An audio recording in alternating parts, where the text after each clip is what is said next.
എന്തൊക്കെയാണ് കൃഷിയിൽ പുതുതലമുറയ്ക്ക് പറഞ്ഞു കൊടുക്കാനുള്ള കാര്യങ്ങളൊക്കെ? പറഞ്ഞു കൊടുക്കുക, ശാസ്ത്രീയമായിട്ട് ചെയ്യുക, പഠിച്ച് ചെയ്യുക, പഠിക്കാതെ ചെയ്യരുത്. ഇപ്പം നമ്മളവിടെ നമ്മളൊരു സ്നേഹിതനെ അവിടെ ഉണ്ടാക്കിയാണ്. ഇപ്പോൾ പുല്ല് അറിഞ്ഞിട്ട് റൗണ്ടപ്പ് അടിച്ചിട്ട് പൂളൊക്കെ ഉണങ്ങിക്കണം. അപ്പോൾ എൻ്റെ ഇതിലുണ്ട് മരുന്നടിക്കുന്ന ആൾ ഓരോ ഈ പെണ്ണുകൊണ്ട് എഴുതുന്ന മാതിരിയാണ് മരുന്നടിക്കുന്നത്.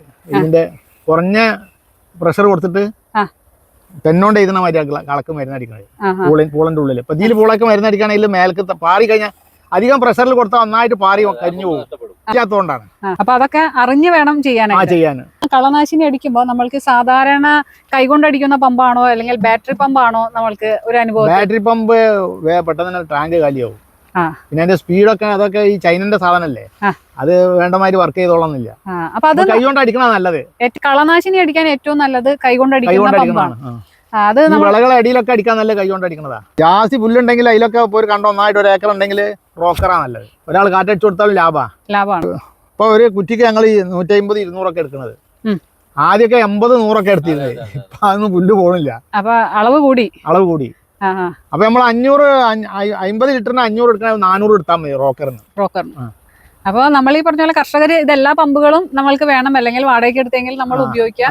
എന്നാൽ മാത്രമേ നമ്മൾ കൃഷിവാനിലെ പമ്പൊക്കെ കുറ്റിപ്പമ്പൊക്കെ അവിടെ പോയി വാങ്ങലേ. കളനാശിനി അടിക്കുന്ന സ്പ്രെയറിൽ തന്നെ നമ്മൾ പച്ചക്കറിക്ക് അടിച്ചാൽ ഞാൻ അടിക്കലില്ല. ഇല്ല, അതിന് വേറെ സ്പ്രേയറാ. അതെന്താണ് അങ്ങനെ പറയാം? പലരും പറയുന്ന കാര്യം ഇതിന്റെ ഈ ക്ലാപ്പ് ഉണ്ടാവും മരുന്നിന്റെ, അതൊക്കെ ഇതിന്റെ സൈഡിലും ഇതിലൊക്കെ പറ്റി നിൽക്കും. അപ്പൊ നമ്മളിത് അടിക്കുമ്പോ നമ്മൾ ഗുണത്തിനേക്കാൾ ഏറെ ദോഷമാണ് ചെയ്യുക. എത്ര കഴുകിയെന്ന് പറഞ്ഞാലും സോപ്പ് വെള്ളത്തിലിട്ട് തലേന്ന് ഇട്ട് വെച്ചാലും പ്രശ്നമാണ്. അതും വളർച്ച ശരിക്കും വ്യത്യാസം കാണിക്കും. അപ്പൊ കർഷകരാണെങ്കിൽ കുറഞ്ഞത് 2 പമ്പ് നിർബന്ധമായിട്ടും വേണം. 2 പമ്പ്. കളനാശിനി ഇപ്പൊ 2 പമ്പിൽ അടിക്കണേ. പിന്നെ കറണ്ടിന്റെ ഒരു പമ്പുണ്ട് ചാർജ് ചെയ്യണേ. ചാർജ് ചെയ്താൽ അത് അതിന്റെ സ്പീഡ് മേലാണ്, അഡ്ജസ്റ്റ്മെന്റ് മേലാണ്. അതിന്റെ ബാറ്ററി പെട്ടെന്ന് വീക്ക് ആവും. പക്ഷെ കറണ്ടിന്റെ അതിന് സ്ഥലം കൂടുതൽ അടിച്ചു പോകാൻ പറ്റും. അത് ഈ പരിപാടി ഇല്ലല്ലോ, അത് ഇങ്ങനെ അടിക്കല്ലേ. നമ്മൾ പണ്ട് ഈ നേർവളങ്ങളല്ലാതെ മറ്റെന്തെങ്കിലുമൊക്കെ കൃഷിയിൽ ചെയ്തിരുന്നോ? നമ്മൾ നേർവളങ്ങളല്ലാതെ പിന്നെ ഈ ചാണം കലക്കൽ തന്നെ മെയിൻ ആയിട്ട്. ഇപ്പൊ ഒരു ഇനി ചാണം കലക്കൂല അതിന് കഴിഞ്ഞു. ഈ ചാണാപ്പൊടി ഇടല്ലേ. തോല് വെച്ചിരുന്നു മുമ്പൊക്കെ. ഇപ്പൊ വേറെ സാറേ, ഇപ്പൊ തോല് വെക്കാന്ന് പറഞ്ഞാൽ ഈ പുല്ലുണ്ടല്ലോ മേലെ പൊടിനെ, അത് ഞങ്ങള് ചെത്തി കൂട്ടല വായക്ക്. തോല് വെച്ചാൽ അത് വാരി ഒഴിവാക്കണം. കാലിക്കിട്ട് 2ാമതൊരു ഇങ്ങോട്ട് തന്നെ എടുത്തിടണം. തോല് വെച്ച വായക്ക് വെള്ളം പൊക്കെ ഉണ്ടായാലും അതിന്റെ കറ പറ്റി കഴിഞ്ഞാൽ വായ പോവില്ല. അങ്ങനെ ഒരു ഗുണമുണ്ട്. അതുപോലെ തന്നെ നമ്മൾ രാസവളം ഇടാത്ത വാഴകളും വെള്ളം കയറിയ പോവില്ല. പക്ഷെ രാസവളം ഇട്ട് കഴിഞ്ഞാൽ വേഗം അതിന്റെ വേര് കേടുവന്ന് വേഗം നഷ്ടപ്പെടാൻ സാധ്യതയുണ്ട്. അപ്പൊ അതുകൊണ്ട് തന്നെ നമ്മള് ഈ ഒരു തുലാമഴ കഴിയുന്നത് വരെ കാര്യമായിട്ട് രാസവളം ചെയ്തിട്ടില്ല. അപ്പൊ എന്തായാലും ഈ തോട്ടവും ഈ പറഞ്ഞ പോലെ രാസവളം ഒന്നും മണ്ണിൽ തൊടിച്ചിട്ടില്ല. അപ്പൊ ഇതുവരെ നമ്മൾ എന്തൊക്കെയാ ചെയ്തത്? ഞാൻ ചെയ്തത് ഈ DAP ഉണ്ടല്ലോ, നാനോ DAP, അത് 2 അടി അടിച്ച് 2-0-0-50 13-0-45 1 0-0-50 ഫസ്റ്റിലെ 0-0-50 കൊടുത്തു. അപ്പൊ മിഞ്ഞാന്ന് 13-0-45 അടിച്ചു. അതായത് നമ്മള് 3ാം വളത്തിന് കണക്കാക്കിയിട്ട് 13-0-45 കൊടുത്തു. 1ാം വളവും 2ാം വളവും ശരിക്കും യൂറിയ, രാജ്ഫോസ്, പൊട്ടാഷ് ആണ് 1ാം വളത്തിൽ കൊടുക്കേണ്ടത്. കോഴിക്കാട്ട മുരട്ട് ഇങ്ങനെ നമ്മളുണ്ടല്ലോ തുറന്നു, അങ്ങനെ ഇടരുത്. അത് നമ്മള് ഏര് ചനങ്ങുമ്പോ ഏരുമൽ ഇടാനല്ലേ, കടക്കിടാതെ. ഇതിപ്പോ തുറന്നുകൊണ്ട് ആട്ടുംകാട്ട് ഇട്ടുകൊണ്ട് മൂടിക്കാണ്. അപ്പൊ ഇനി ഇതിന്റെ സൈഡിലായിട്ട് ഇടുള്ളൂ. അതായത് നീട്ടിയിടാ, ഏർമൽ നീട്ടിയിട്ടിട്ട് ആയിട്ട് ചനങ്ങാണ്. അങ്ങനെയാണ്, അല്ലാതെ കടക്കിടുന്നില്ല. കോഴിക്കാട്ടം അങ്ങനെ ഇടൂല. അത് എന്താ വേരിന് കോഴിക്കാട്ടം ചൂടല്ലേ, അപ്പൊ വേരിന് അങ്ങനെ ഒരു ക്ഷീണം വരണ്ട വായക്ക്. അങ്ങനെയാണ് ചെയ്യാറ്. ഇത്രയും നാളും അങ്ങനെ തന്നെയാണ് ചെയ്യുന്നത്. ചുവട്ടില് വളം കൊടുക്കാറായോ? വളം കൊടുക്കണം. അടുത്ത മാസത്തെ അടുത്ത നനക്ക് പിന്നെ കുറച്ച് ആട്ടുംകാട്ടും കോഴിക്കാട്ടും കൂടി പൊടി ഇട്ടിട്ട് ഈ പുല്ലുണ്ടല്ലോ, ഇവിടെ നല്ല അവിടെ മേലെ ഭാഗത്ത് ഭയങ്കര പുല്ലാ, ഇതേമാതിരി പുല്ലായിക്കണ്. അപ്പൊ അത് ലേസം ഇട്ടാലേ ഏതായാലും മണ്ണിടല്ലേ, അപ്പൊ കുറച്ചിട്ടാണ് മണ്ണിടുക. പിന്നെ രാസവളം കൊടുക്കുക.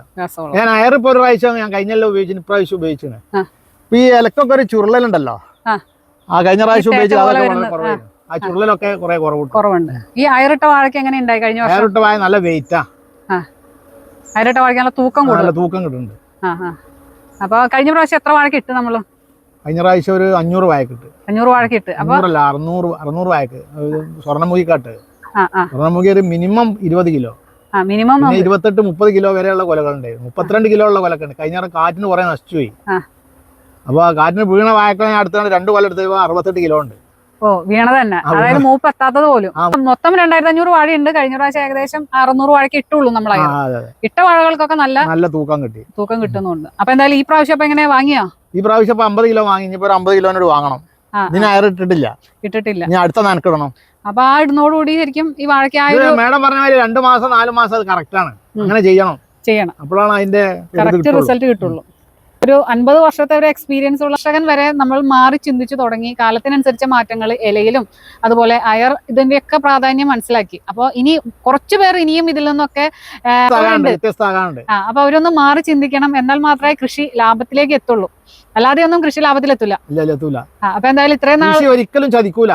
കൃഷി ചതിക്കില്ല. നമ്മൾ പ്രകൃതി ക്ഷോഭം ഉണ്ടായാലേ നമ്മള് ചതിക്കപ്പെടുള്ളൂ. അതിനും നമ്മളുടെ മുസ്തഫാക്ക ഒരു പ്രത്യേക രീതിയിൽ 2500 വാഴ വ്യത്യസ്ത തരം ഇനങ്ങളാണ് വെച്ചിട്ടുള്ളത്. സ്വർണ്ണമുഖി, ആറ്റുനേന്ത്ര, എട്ടുപാളയം, റോബസ്റ്റ്. അപ്പോൾ നമ്മുടെ മുസ്തഫാക്കയ്ക്ക് കൃഷി എന്ന് പറയുന്നത് ഒരു വലിയ ലഹരി തന്നെയാണ്. അപ്പൊ നേരത്തെ പറഞ്ഞതുപോലെ 2500 വാഴ എന്ന് പറഞ്ഞാൽ 4-5 ഇനങ്ങള് കൃഷി ചെയ്യുന്നത് കൊണ്ട് തന്നെ 5 മാസങ്ങളിലായിരിക്കും കുറഞ്ഞത് ഇതിന്റെ വിളവെടുപ്പ്. അപ്പൊ എന്തായാലും ഈ 5 മാസത്തിൽ വില ആദ്യം വെച്ചത് കഴിഞ്ഞ ഏപ്രിൽ ലാസ്റ്റ് വെച്ച വാഴണ്ട്.